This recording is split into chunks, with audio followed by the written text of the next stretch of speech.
Welcome to this tutorial on NumPy Trigonometry. Today, we'll explore np.sin, one of the most fundamental trigonometric functions in NumPy. This function allows you to calculate sine values element-wise across arrays, making it incredibly powerful for scientific computing and data analysis. np.sin is a NumPy function that computes the sine of each element in an array. It has three key characteristics.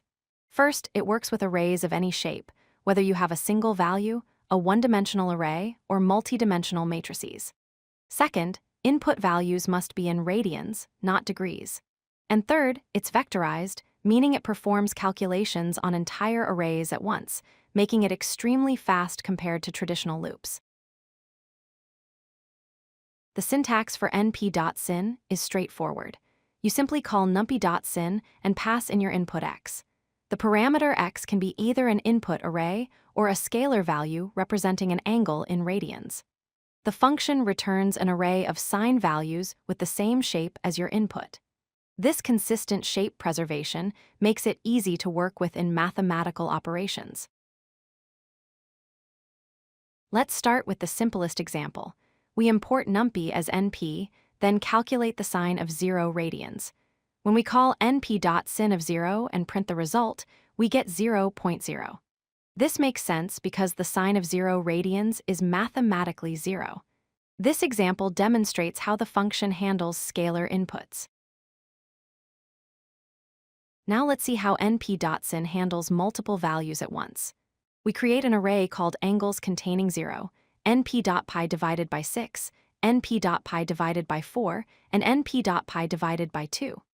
These represent 0, 30, 45, and 90 degrees respectively. When we pass this array to np.sin, we get back an array with values 0, 0.5, 0.707106778, and 1. Notice how all calculations happen simultaneously in a single operation. Here's a reference table showing common angles and their sine values. At 0 degrees or 0 radians, sine equals 0. At 30 degrees or pi divided by 6 radians, sine equals 0.5. At 45 degrees or pi divided by 4 radians, sine equals approximately 0.707. At 90 degrees or pi divided by 2 radians, sine reaches its maximum value of 1. And at 180 degrees or pi radians, sine returns to 0.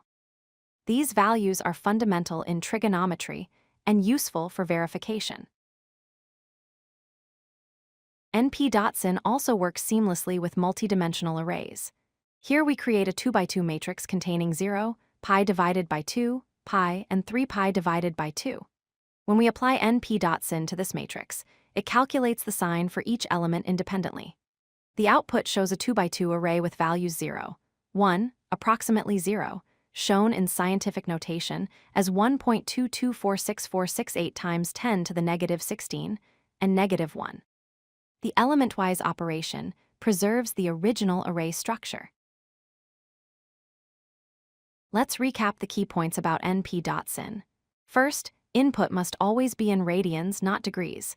If you have degree values, convert them first using np.radians. Second, the function works with arrays of any shape, from scalars to multidimensional matrices. Third, it performs element-wise operations using vectorization for maximum speed. Fourth, the output array always has the same shape as the input array. And finally, sine values always range between -1 and 1, which is a mathematical property of the sine function. Understanding these points will help you use np.sin effectively in your numerical computations.